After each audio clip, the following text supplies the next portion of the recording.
You gotta build a flow.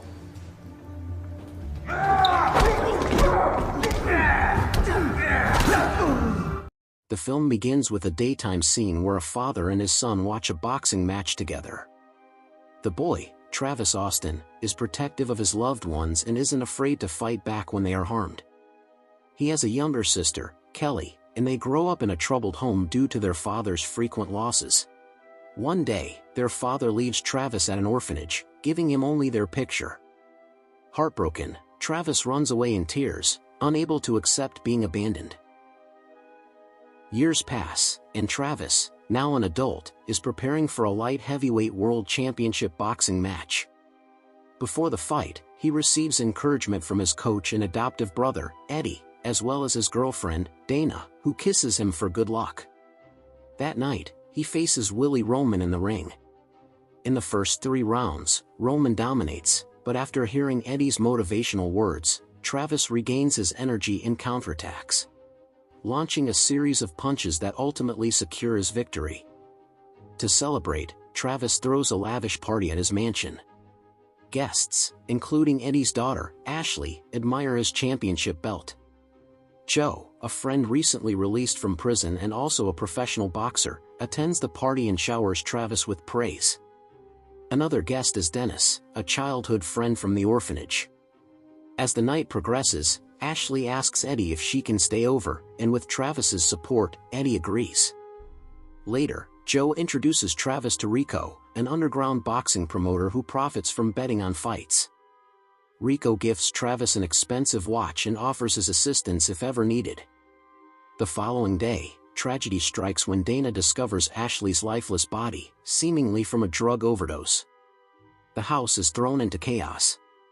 When Eddie arrives, he is devastated by his daughter's death and blames Travis. Overcome with grief, he vows to take legal action against him. However, Travis's lawyer assures him he can easily win the case since Travis isn't responsible. Despite this, Travis chooses to take accountability and willingly serves a 2-year prison sentence. While incarcerated, Travis endures frequent bullying because he refuses to fight back. Dana visits him often, promising to wait for him. One day, an inmate named Bobby attacks Travis after being repeatedly denied a duel. Soon after, Travis receives an unexpected visit from his estranged father. Their conversation stirs painful emotions, and not long after, Bobby confronts Travis again. This time, unable to hold back, Travis retaliates and beats Bobby unconscious. As a result, his sentence is extended by 2 more years. Heartbroken, he informs Dana and tells her to move on, which leaves her in sorrow. 3 years later, Travis is finally released, and Dana, who remained loyal, picks him up. At her new home, Travis is mesmerized by her beauty and hints at intimacy, but she gently suggests they eat first. Over dinner, they discuss Joe, who has since become the world boxing champion but never visited Travis in prison. The next day, Travis meets Joe at a gym, where Joe arrives in a luxurious Lamborghini. When Travis asks for help restarting his boxing career, Joe refuses. To his shock, he learns that Joe has been training under Eddie and has taken his place in the boxing world. Worse, Joe also took advantage of Dana while Travis was imprisoned. Enraged but aware of nearby police officers, Travis restrains himself and leaves. Later, at home, Travis confronts Dana, who admits she had no choice but to survive. This leads to an argument, and she eventually kicks him out. Feeling abandoned, Travis seeks shelter at Dennis's house. Desperate for money, Travis asks Dennis to introduce him to Rico, knowing underground boxing is his quickest option to earn. He immediately takes on a brutal fight but realizes afterward that the payment isn't worth the risk. Fighter, Michael, is seeking a more stable income. Dennis helps Travis secure a janitorial job at a professional boxing gym. Frank. The gym, feeling sympathetic, another trainer, Harry, secretly trains Travis when Frank isn't around. When Frank discovers this, he grows furious. It turns out he resents Travis for abandoning his boxing career and ending up in prison despite being innocent. However, seeing Travis's dedication, Frank eventually changes his mind and allows him to be Michael's sparring partner. Meanwhile, Travis decides to reconnect with his father. When they meet, his father tearfully hands him an envelope containing photos of Kelly, who now has a family of her own, along with her phone number. This rekindles Travis's hope for reconciling with his sister. One day, Travis and Dennis learn that Michael has been hospitalized due to an incident, leaving him unable to fight Joe. Seizing the opportunity, Travis offers to take Michael's place. Frank initially opposes the idea, believing Travis isn't ready, but Harry convinces him otherwise. That night, Travis and Frank have an emotional heart-to-heart conversation, confronting their past hardships.